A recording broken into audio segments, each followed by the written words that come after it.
আমাদের জন্য আমাদের দিনকে পূর্ণাঙ্গ করা হয়েছে, মানে হলো এখানে সব কিছু দেওয়াই আছে। অর্থাৎ আপনি যদি সব নিয়মগুলো যেভাবে আল্লাহ বলেছেন মানেন, তাহলে রোগী হওয়ার কোনো সম্ভাবনা থাকে না। বিশেষ করে এই ডায়াবেটিস, উচ্চ রক্তচাপ, ফ্যাটি লিভার, অর্থাৎ জীবন আচরণ ঘটিত যে রোগগুলো আছে, যেগুলো ডিসিপ্লিনের অভাবে ঘটিত।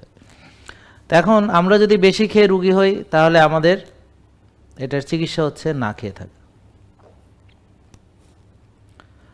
আমাদের যত রোগী ভালো হচ্ছে, তা আমাদের যে চিকিৎসা ব্যবস্থাপত্র সেটা হচ্ছে রোজা রাখুন, ফাস্টিং করুন। তো একটা বা এখন অনেক রকম মানে শব্দ আছে, যেমন ইন্টারমিটেন্ট ফাস্টিং, মানে একটা সময় খাবেন না।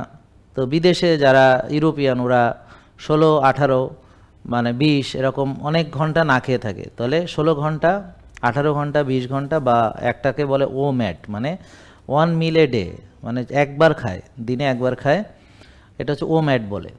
এখন অনেকে আবার এটাকে টাইম রেস্ট্রিক্টেড ইটিং বলে, মানে আমি অল্প সময়ের ভিতরে 1 ঘন্টার মধ্যে খাবো সারাদিনে, বা 4 ঘন্টার মধ্যে, বা 6 ঘন্টার মধ্যে খাবো।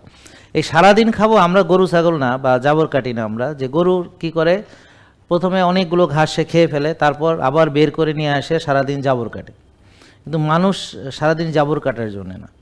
তা আমাদের অনেক কাজ আছে। তো খাওয়াটা রাসূল সাল্লাল্লাহু আলাইহি ওয়াসাল্লাম বলেছেন যে আসলে কয়েক লোকমা খাবারই আসলে যথেষ্ট, মানে পেট ভরে খাবার কোনো সিস্টেম নেই, কয়েক লোকমা খাবারই যথেষ্ট। তবে তুমি যদি অনেক খেতে চাও, বেশি খেতে চাও, তাহলে 1 ভাগ খাও, 1 ভাগ পানি খাও, 1 ভাগ ফাঁকা রাখো। এবং মানুষ একটি পাত্র খুব খারাপভাবে পূর্ণ করে, সেটি হলো তার পেট।